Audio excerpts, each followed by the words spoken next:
Welcome to Wall Street versus Main Street, a different take on the investment show with our host, Dax White.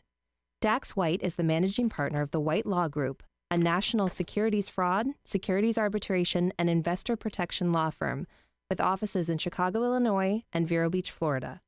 The White Law Group has represented hundreds of investors in FINRA arbitration claims against their brokerage firms, and throughout this show, Mr. White will shine a light on some of the tricks of the brokerage industry, while also providing valuable information for investors on how to successfully navigate the investor-financial advisor relationship. Welcome, everyone. This is Dax White. You're listening to Wall Street versus Main Street. As our intro indicated, this is a different take on the investment show. We're not going to be giving out investment advice. I am not a licensed professional to sell investments, but rather a securities attorney who represents investors in claims against brokerage firms. And the objective of the show is to pass on information that I think, based on my experience in dealing with brokerage firms in the litigation context, information that I think investors might be valuable to them in evening the playing field in that relationship. Information that would make it a more beneficial relationship between you and your advisor, tips that would give you some information on maybe what their motivation is, why are they trying to sell me this product, and try to shine a light on some of the tricks that they use so that you're better protected and more informed when you get together with your financial advisor. So that's the objective of the show. Each week we'll tackle some various topics. This week, what we're going to focus on is two things: how to vet your financial advisor, how to pick the right financial advisor, and then if you've got the wrong one, how to fire them. So we'll first jump into how do we vet our financial advisor. The industry is set up to make it seem as if all these guys and girls who are selling investment products are super successful, finance majors, vice presidents. All these things are done intentionally so that you'll trust them and think that they are investment gurus who will be great with your money. And the reality is that's not always the case. That's just sort of the illusion of the industry. And so it's important to ask the right questions to make sure that you're getting the right professional. The reality is the brokerage industry, just like any other industry, has good financial advisors and bad financial advisors. And hopefully what we'll go through here for a few minutes are some tips on how to make sure you're getting the good one. Because I do hear it all the time, after fallout, after you've been with a financial advisor who's taken advantage of you and you're talking to a securities attorney like me. I trusted this person. I thought they had my best interests in mind. They were a vice president. I just assumed that they would take care of me. And unfortunately, that's not necessarily their obligation. That's not necessarily, the fact that they're a vice president is not necessarily a designation of anything other than that they're a successful revenue generator for the firm. That's typically how that designation comes. So we need more. We need more before we pick an advisor, and we need to know what some of these things are so that when we're dealing with someone, we have a sense of whether or not we're with the right person. The first thing that I would recommend that people do before picking a financial advisor, let's say you're talking to one, certainly you should be talking to more than one. You should meet with multiple people before establishing a brokerage relationship. Find somebody that you're comfortable with, but don't just settle on the first one. But the first tool that you should be using to vet your financial advisor is something called FINRA Broker Check. And I know I've mentioned it in previous episodes, but it's so important that I keep going back to it because unfortunately it's something that not every investor is aware of, but it's a publicly available tool. You can go to finra.org, FINRA.org, and at the top right-hand corner of that website, there's something called the broker check. And you can literally type in a person's name, hit enter, and you're going to get what's called the broker check report, which will detail all the information that you would want when you're vetting your financial advisor. It's going to have how they did on their licensing exams, where they've been employed, where they went to school, if they've ever been charged with anything criminally, have they ever declared bankruptcy, have they ever been sued by a client, have they ever been fired by their brokerage firm, all things that would be absolutely critical before establishing a relationship with somebody who's going to manage your entire life savings.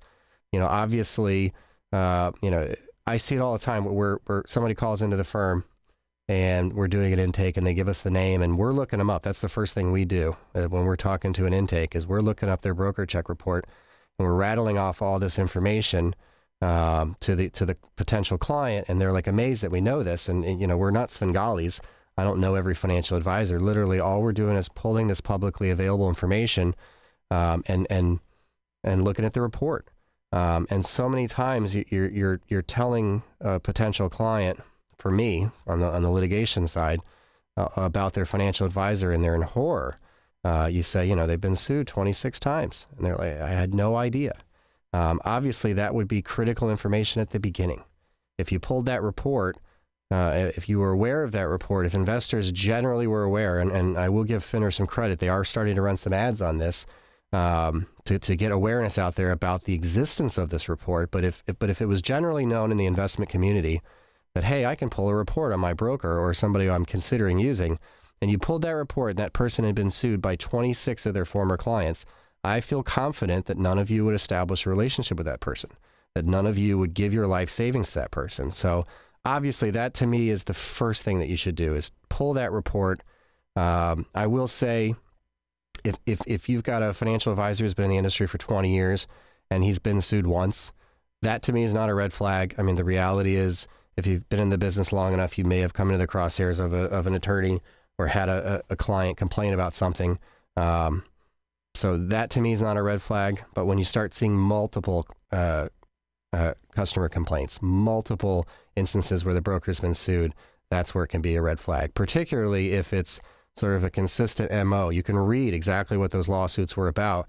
And if it's the same basic product every time, then you probably have a financial advisor who's pushing specific types of products to a lot of clients. That's a red flag. So that's the first thing. When you're vetting a financial advisor, pull their broker check report. Have that information before you even go into a meeting with them. And if there is a customer complaint on there, but there's just one, ask them about it, or her. Ask them to explain it. Maybe there's a very reasonable explanation, and that when you hear it, you're comfortable still. But have that report before you even go into the meeting. Once you've done that and you've read it and you're comfortable with the information in there, you see that they've done well on their licensing exams, you see they've been in the industry for however many years, they haven't been sued, they haven't been fired, and now you're taking the meeting. The next step is, what questions are we going to ask? Let's make sure that we're asking good questions so that we have a sense of who this person is and how they're going to be handling our money. Good questions to ask would be, how are you compensated? Because not every financial advisor is compensated the same way. Some of them are compensated on a commission basis, which is a per transaction. Every time they make a recommendation, you agree, they get paid. Some of them are being paid a percentage of assets under management. You know, if you have $1 million portfolio and they take 1%, so they're going to make $10,000 a year, and you can sort of just, based on what kind of investor you are, decide which model might make sense for you. If you're a buy and hold investor, maybe a commission model makes sense for you because maybe you're only doing 2 or 3 trades a year. If you're trading a lot and you're having a very active relationship with your advisor, maybe the assets under management model makes more sense. But ask the question so that you know and it's not ambiguous. So make sure to ask that question first and foremost. Second question I would ask is, does the financial advisor have a fiduciary duty to you? Ask them just straight out that exact question, because the brokerage industry will take the position that they don't. Their obligation to you from their perspective is to make an investment recommendation that's suitable. That's a much lower bar. An investment could be suitable for you, but not necessarily in your best interests. So just ask your financial advisor, do you consider yourself to have a fiduciary duty to me? Let's figure this out at the beginning of the relationship to make sure I know where you stand. Another question you should ask is, who are you registered with? A lot of financial advisors out there are sort of independent, and they've got a doing business as business, you know, in wherever their offices are, but they are registered to sell securities through a larger brokerage firm. Find out who that is. Do some research on them. Make sure that you're getting involved with a brokerage firm that has the types of supervision and compliance that you would want. You know, there's sort of 2 types of brokerage firms. There's the Morgan Stanley model, which is they have a hub of brokers in a major city. Maybe there's 30, 40 brokers in one office. There's compliance people there. There's supervisors. There's operations people. In my experience, you see less problems in that type of situation because all the supervisory people are right there. On the flip side, the independent model, it's a guy or a girl, in a office someplace, office suite, and their compliance is in Kansas City or Minneapolis or St. Louis or wherever, and they come to the office once a year and audit the books and sort of rubber stamp the activities of the advisor. Obviously, the supervision in that context is very different. And that's the type of firm where we see more problems. So you'll want to make sure that you're getting involved with a firm, that it's overseeing your financial advisor, protecting you, making sure that if they are doing something wrong, that they're going to catch it before it's detrimental to your accounts. So find out who they're registered with. Ask them if they've ever had disputes with clients. The FINRA broker check is not perfect. There's a process called expungement where a customer can file a complaint and the broker can go through the effort of having it expunged from the record. So that broker check picks up most things, but doesn't pick up everything. So it doesn't hurt to just ask them the question. Have you ever had a dispute with your client? If they say yes, ask them to explain it to you. Again, nobody's perfect and you can't keep everyone happy. So if you've got 100 clients and you've been in the business for 10 years, you might have somebody who has been upset with you at some point, but it may not rise to the level where it concerns you. But ask them about it, talk to them about it. Ask them about their investment background and sort of their objectives, because not every financial advisor does this the same way. And you want to make sure that their goals are consistent with yours and their approach is consistent with yours. And then the last thing I'd ask them is, do they have insurance? The brokerage industry does not require brokerage firms or financial advisors to carry insurance. Many of them do, but they are not required to do so. So why that can be significant, of course, is if your worst case scenario, you want to at least be with a financial advisor that if they do screw up, you've got some protection. So ask them, do you have E&O insurance for this? And if the answer is no, that's probably a red flag. Either just because of collectability concerns if you get into a situation where you need to sue your advisor, or to me, it might be a suggestion that they're not operating their business in the best way possible, because certainly I think financial advisors should have E&O insurance. So that's an important question. The next thing would be warning signs, both in terms of initial meeting warning signs or just as the relationship begins, things that you should be on the lookout for. All things that are important in vetting your financial advisor, because it's not just a day one thing. You have to, it's sort of like going to the doctor. In my experience, at least with hospitals, the person who cares more about your health, or cares the most about your health, is you. You've got to be an advocate for you. And the same goes in the brokerage relationship. You have to monitor your statements, and you have to continue to be involved. You can't just say, oh, I picked the right person, and now I'm out. I'm going to let them handle it, and I'm going to check in on the annual reports or whatever. You have to continue to vet them and continue to make sure they're doing it the right way. So here's some warning signs that would clue you into maybe they're not. And maybe I need to peel the onion further and make sure that I'm with the right person and make sure that I'm protected. Some of those warning signs would include they rush you to make a decision. We see this in a lot of our cases where they have you come into the meeting, sign here, here, and here. Oh, I've got an appointment in 15 minutes. If you have any questions, call me later. And you call and you can't get them on the phone. That's an obvious warning sign. I think that should be clear to most people, but I think a lot of people are afraid to escalate it because they think, oh, well, he's very busy and, he makes it seem like he's got tons of clients and he's really successful. And so maybe it's okay that he doesn't have time for me. No, it's not okay. Find somebody who's got the time. They're getting paid to manage your account. Make them work for it. If they don't tell you what they're being paid, that's definitely a warning sign. A lot of the products that we deal with are extremely high commission investments.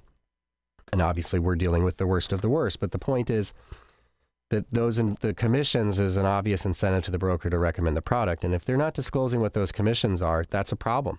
Because the reality is if they were disclosing the commissions, I bet you the client would say no. If you said to the client, hey, I'm going to, here's my recommendation. Oh, by the way, it pays me 10%. They're probably not going to say yes. So a lot of times they just don't say what the commission is going to be, and it's buried in the fine print somewhere. So if they're not telling you, hey, here's my commission, that's a warning sign. If they want to put everything into one investment, big warning sign. What's the motivation in doing that? Obviously, most people know diversification is critical when investing.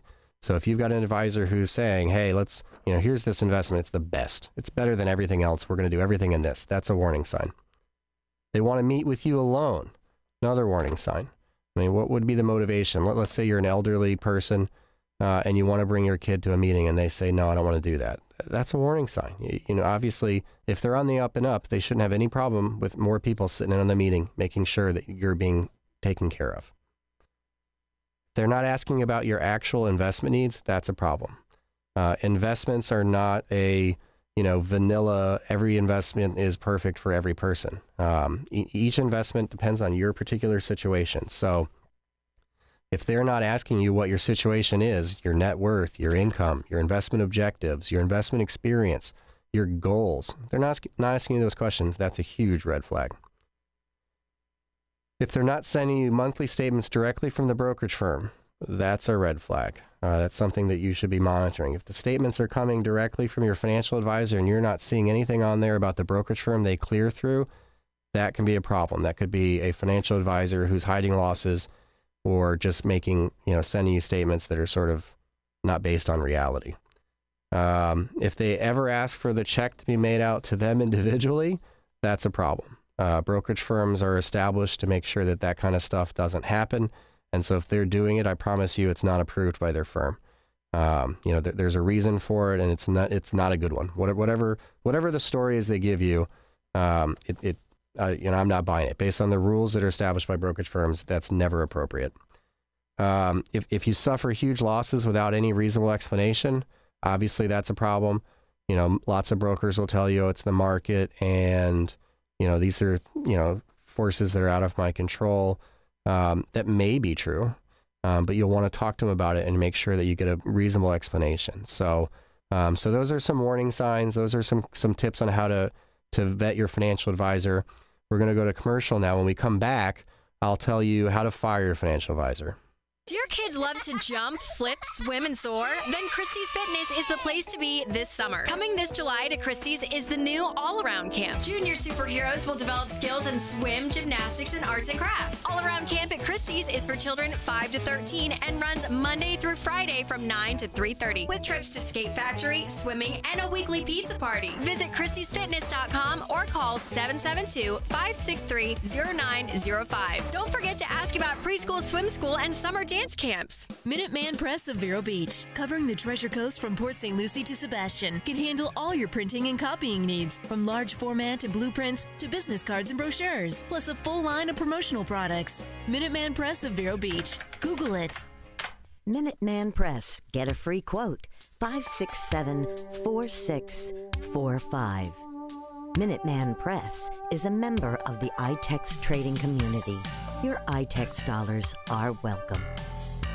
To you, spare time is a foreign concept. That's why it's so great that Plains Dental Arts in Vero Beach is open on Saturday. Now you can see the dentist without missing work. Now that's a reason to smile. And here's more. Right now, an x-ray and cleaning is only $79. Get a complimentary Invisalign consultation and receive $1,000 off Invisalign. Plains Dental Arts is open Monday through Friday and yes, even Saturday. Call Dr. Alex Plains for an appointment today, 231-6004. Part of the iTex trading community, your iTex dollars are welcome.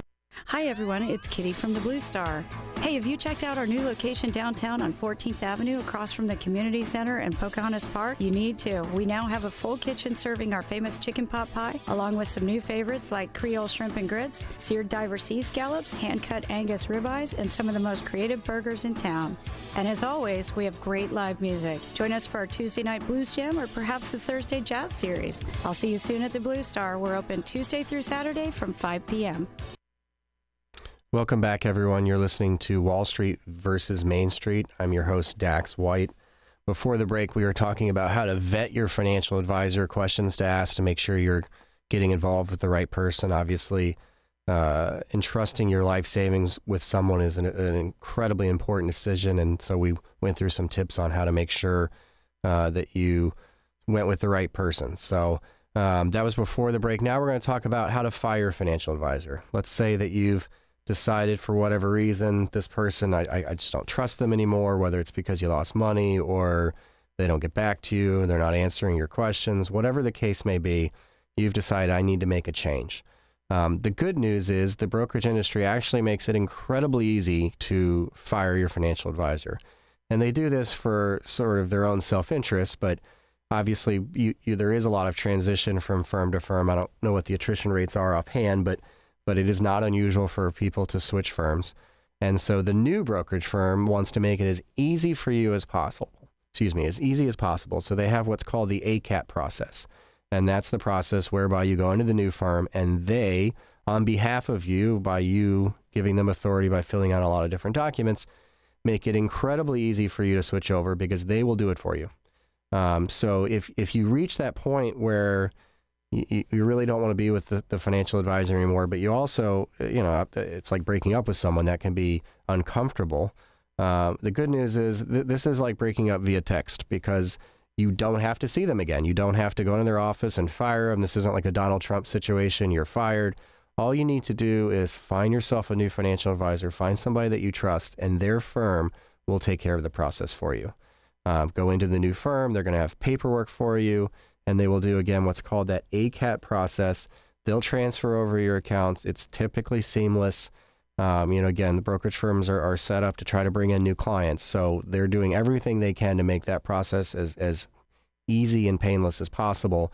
And so it should be that you can meet with the new advisor, set up the account with them, and they take care of the rest. So from that standpoint, that's an easy one. If you're thinking that you need to make a switch, find the new person and let them do it for you. So that's how to fire a financial advisor. Tune in next week where I'm going to be talking about the differences between a financial advisor and an investment advisor because they're not the same. They've got different duties to you, different regulations. They're regulated by different entities. There's a lot of nuanced differences there, and so we're going to go through that. If you've got questions about some of the material that we're talking about, feel free to visit our website, which is wallstreetvmainstreet.com. You can also visit us on Twitter, or you can even go to my law firm's website, which is whitesecuritieslaw.com.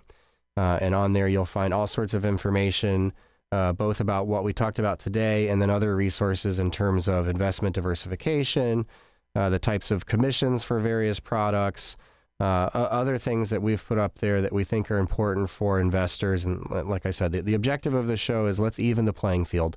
Let's make it so that financial advisors, again, we're trying to shine a light on some of the tricks that they have and make it so that you are more informed when you're having that meeting with your financial advisor. And a lot of that information's on there. So like I said, tune in next week and we'll go through that new information. And thank you for joining us. You've been listening to Wall Street versus Main Street. The views expressed by the participants of the program are their own and do not represent the views of, nor are they endorsed by, the White Law Group, its officers, directors, employees, agents, representatives, shareholders, nor any of its subsidiaries. None of the content should be considered legal advice. As always, consult a lawyer.